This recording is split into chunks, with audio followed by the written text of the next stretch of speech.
So welcome back guys to We Talk Boxing, and today I'm going to be talking about the tremendous, exceptional event that took place last night at the Co-op Arena in Manchester, which headlined Derek Chisora versus Otto Wallin. Now, it was a exceptional performance from Derek Chisora, and I personally believe that this was his best performance to date. Um, Again, congratulations to him on his win. That makes it 36 wins now, 13 losses on his record. He has one more. That was his 49th bout. So he says he's got one more bout now, and that will pretty much beat him. Hopefully, they could reveal something big towards the end of the year. That would be hopefully exceptional for Derek. Now, before I talk the fight, give my opinions in regards to how I perceived it went. I did watch it live. I watched the whole event live, actually, to be fair. And probably need to watch Chisora's fight back, because watching it live, I personally didn't give Otto Wallin a round. Obviously, watching it on TV, potentially I probably would change my opinion, but I honestly didn't give Wallin a round. The people that I was with, some people were various. Some people said, yeah, they gave him maybe two. Someone else said four, and the people around him said maybe three or four. So yeah, it was quite controversial, quite subjective with everyone who was quite close, sat next to me as well in the arena. But it was an exceptional event. It was good to see a lot of celebrities there, and some obviously good support from boxers there. Tyson Fury was there as well. I saw him there earlier tonight. He watched his some sort of relation. Walter Fury, he fought. He was there to watch that bout. I'm pretty sure he would have stayed and watched Derek Chisora, but I don't know. I didn't see him in the crowd. Later on, it was quite dark in the arena as well. So yeah, he could have been in there, but. Some big names there, some big rappers there were there to support Derek Chisora as well, and one of the boxing legends were there as well, Roberto Duran. So it's quite good to see him there as well, supporting his fellow colleague. Some sad news, obviously, was announced as well in terms of one boxer, obviously, who lost his life recently, fighting for a bout last weekend. So it's quite sad in terms of that way, because we don't really like to see or hear, can't get my words out today, it was a late night, boxers losing their life in the ring, because it is a very tough sport, and for anyone who I should say, for anyone who steps in the ring, there's always that risk. But they do it, you know what I mean, to put food on the table, to provide for their family, and to hopefully have a better life for themselves. So, yeah, condolences. Now, in terms of the event, as I mentioned, very good event. I watched it from the first bouts. Now, I was very impressed. Probably going to butcher his name now, but I was very impressed with one of the first bouts that I saw, and that was a Jermaine Diliwayo. He took on a Mark Butler in a 4-rounder. But this guy, Diliwayo, fights at 130. But I was very impressed in terms of how he was moving, the shots that he was putting together, his elusiveness. He looked very good, and that was his fourth, I think it's fourth or fifth bout. Let me just go on BoxRec and have a look. Dilly Wyo. Okay, I'm not going to spell his name right. I better go on Derek Chisora. Bear with me a second. There we go. Jermaine Diliwayo, 5-0, 1 KO on his record. 23 years of age. Fights out of London. Yeah, so a young up and coming 130 pounder. Goes 5-0. As I said, he took on a Mark Butler. I remember his opponent's name. Yeah, very good performance from him. I was very impressed. All the other fights were quite routine, I should probably say. Nothing really exciting, I should say, up until the Nathan Heaney bout. Now, Nathan Heaney brought a lot of fans with him. That guy could literally probably sell out the arena on his own, to be fair. He is a big ticket seller. And it was a shame because he started really well, Nathan Heaney, but he allowed the Frenchman Sophie and Katie, butchered his name. He allowed him to come into the fight. Um, he just couldn't keep him off him, and he was making silly mistakes. He was keeping his hands down, and he was trying to trade with him at times when he shouldn't have been trading. And he got caught in the seventh. He was down. I thought he'd done well to get back up at that point. He also had a cut as well, Heaney. I think that was from round 3 or 4. He had a cut on his left eye as well.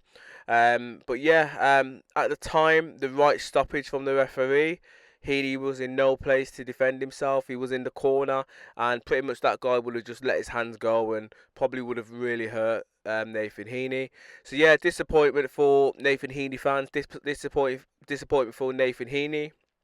I felt on the night again, probably need to watch it back live. And I know boxers shouldn't be doing this, but when you're hurt, when you've been caught and you're hurt, you need to try and keep away from your opponent. And I know it's easier said than done, but you need to use your movement. And if you can't use your movement, literally hold, let the referee break it up. You know what I mean? Regain some senses. That may take a couple of seconds. Try and hold again. You know what I mean? The referee will probably give you a warning. That will take a couple more seconds. Do it again. Take a point. Lose a point for that round. You've already been down anyway. Lose a point for that round. You know what I mean? Rather than getting stopped. And he just didn't have that experience to do that. And I know, as I said, it's easier said than done, but that's what I felt on the night. What he did do well, though, immediately after he got knocked down, probably should have said this at the start. He spat his gum shield out, and that probably ate up about a good 30 seconds, give or take. So they had to wash it off, etc.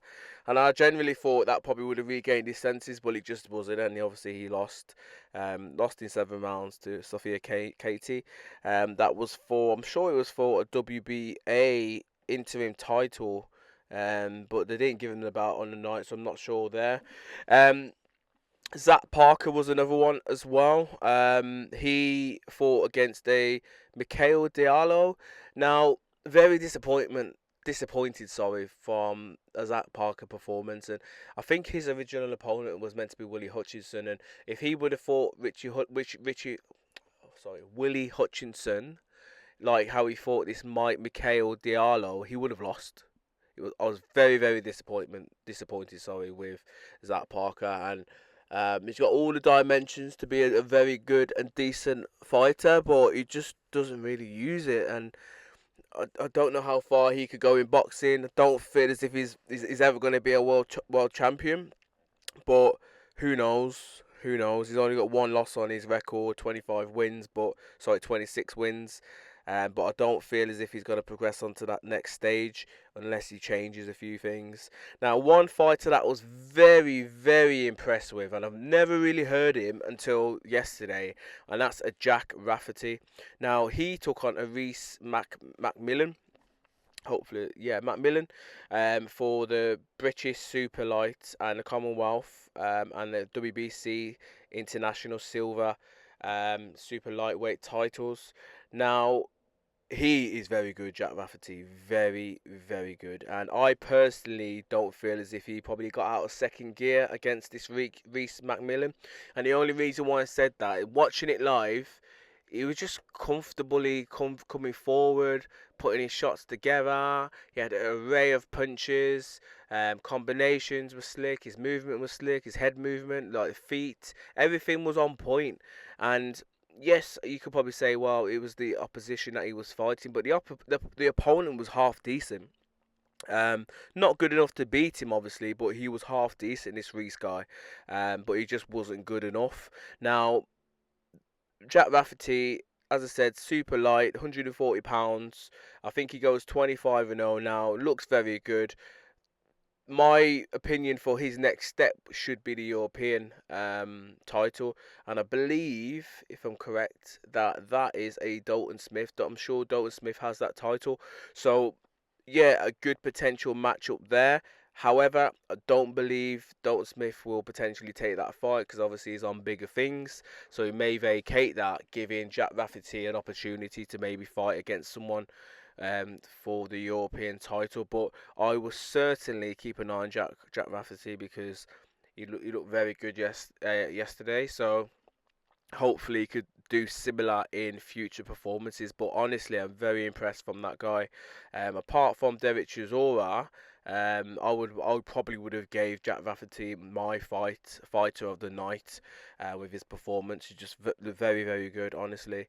Now, as I said a second ago, my fighter of the night was Derek Chisora. He put on a performance of a lifetime.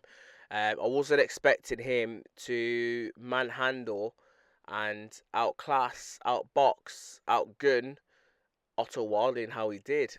I was expecting it to be a very, very tough and tricky fight for Derek Chisora, and I genuinely felt he potentially would gas out maybe after 4 or 5 rounds and maybe make it awkward and rugged for Otto Wallin and just stay on his chest and swing for the hooks and stuff, which is what he did, but I just genuinely felt he would have done that for the whole fight. But he was actually landing his shots, he was coming in with jabs, he was swaying his head, using his body movement, catching Otto Wallin with the bigger and better punches throughout the whole fight, and he fully deserved the victory. Now, as I mentioned at the start of the video, I didn't personally give Otto Wallin a round. Obviously, I need to go back and watch it on catch up, hopefully the full fight, and maybe I'll probably change my perspective. But watching it live, Wallin didn't do anything. To me, he didn't do anything to win rounds. Um, some like round 5 was probably the closest round up. You could probably controversially say maybe he probably won that, but I didn't give him that round because even though he did half decent things after Wallin, he just was getting caught with the bigger and better shots, and he was hurt on multiple occasions. He went down twice in the fight. One was definitely in the last round. That was the last couple of seconds, and can't remember what other round he went down in. Let me go back onto Derek Chisora on BoxRec. Round 9. Round 9 he went down. But prior to that, way early in the fight, I generally felt it was going to be stopped. And I think it was round 4 or round 5 where Derek got brought to the corner. The doctor had a look at his eye and nasty cuts literally on his eye. And I thought the fight was over. And at that point, I think it was round 5, round 6, I can't remember, but I had Derek up. I had Derek winning every round. So I personally felt that Derek would have won it anyway, but this is boxing. It doesn't necessarily happen like that, and sometimes what you watch isn't necessarily what the judges are seeing, and that's exactly what happened. Because even though I gave Derek Chisora every single round, and he also knocked down Wallin twice, so again that's an extra 2 points that he should have had, the judges scored it totally different. Now, one judge, his name is Benis Kovacs, I think. He scored it 114, 112. Bizarre. He needs his eyes testing. His scorecards needs reviewing, honestly. There was another judge who scored it 116, 110, and then another judge scored it 117, 109. Now, the 117, 109, all the 116, 110, both similar scorecards. Yeah, there's a big margin between him and Otto Wallin, but honestly, I didn't give Otto a round, and you know what I mean, I'm probably gonna eat some cake, you know what I mean, because when I watch it back, I'll be like, oh, maybe not, it was a little bit closer than what I thought. But watching it live, you just can't make a case for Otto Wallin winning that. He was very disappointed, very lethargic, very timid. Like, I'm not sure if he was like scared or not scared, that's the wrong word to use, but I don't know if he got put off, like I don't know if he was off putted because of the arena was obviously all Derek Chisora fans, and everyone wanted him to lose, and you know what I mean, he got caught early with a big shot, and that probably like made him go into his shower. I don't know really, but he did well to actually make the final bell, to be honest, because Derek was catching him with some big shots. So yeah, it's an exceptional performance from Derek Chisora, and onwards is upwards for Derek Chisora. And at the end of the fight, he brought out obviously some rappers, Skepta, Chip, can't remember who else. Gave them all free envelopes. Pulled out some pictures. Three faces on there. Triple D, Daniel Dubois, that is, Alexander Usyk and AJ, and he was getting the crowd to say who he wanted to fight. Majority of the crowd said AJ. Everyone pretty much booed when he said Triple D. Everyone knows that's a dangerous fight. And a few people were shouting and screaming for Alexander Usyk. But me personally, my opinion is that I don't feel as if he needs to go for any of those three. All three are not. I think I'm not disrespecting Derek, but I don't feel as if he's going to win any of those three fights. We know what happened against Alexander Usyk. He feels that he won that fight. He didn't. He didn't win the fight. And I'm a big Derek Chisora fan. He didn't win the fight. Same as Tyson Fury. He didn't beat Alexander Usyk in none of the fights. The fight against Triple D, a very, very dangerous fight. I feel as if that, if that fight was to be made, Derek Chisora would start the fight against Daniel Dubois, how he started against Otto Wallin and everyone else. The first 3 rounds, he would come in with that awkward style, hands up, chin down, swinging for the hill because he's fresh, he's fit at that point. But once Daniel finds that space, once Daniel works out his jab and his range, he's going to seriously get hurt. You know what I mean? And if Daniel just thinks fuck it, just go from the get going, comes at him how he came at Anthony Joshua, then he's going to get hurt early and he probably won't even make it past 3 rounds. So that's a very dangerous fight for Derek Chisora. And the Anthony Joshua one, these guys are friends. You know what I mean? Like, what are you going to get out of fighting each other? I know one thing that he would certainly get, and that's paid. He would get paid a lot of money. But no one wants to see that fight with AJ. It's not a fight that's going to sell like Wembley or maybe Tottenham. I don't know what the court live holds. It was pretty much fully sold out yesterday. Pretty much, few empty seats here or there, but I can't see them two, I should say, selling out a big stadium. Now, I personally feel that there's a couple of fighters that I'd like Derek Chisora to go in with next. One of them is we all know Dillian White, the trilogy. It makes sense. Another one could potentially be Jarrell Miller. I think it would just be carnage if those two did a conference and obviously got in the ring. Very good fight, I could see, like literally probably fight of the year if these two guys go up against each other. Deontay Wilder, I think this is the time now for Derek Chisora to fight as someone like a Deontay Wilder, because Deontay Wilder's fragile. He's there for the taking, and I would put a lot of money on Derek Chisora beating him on points, or maybe even stopping him. Who else? Just thinking off the cuff. Who else? Some people have said Bacoli. Some people have said Moses Itauma. Moses Itauma I wouldn't like to see because it's kind of passing of the torch sort of thing. Again, Derek Chisora could seriously get hurt in that fight, but could also do hurt or damage to Moses Itauma. The Bacoli one, big fight in Africa.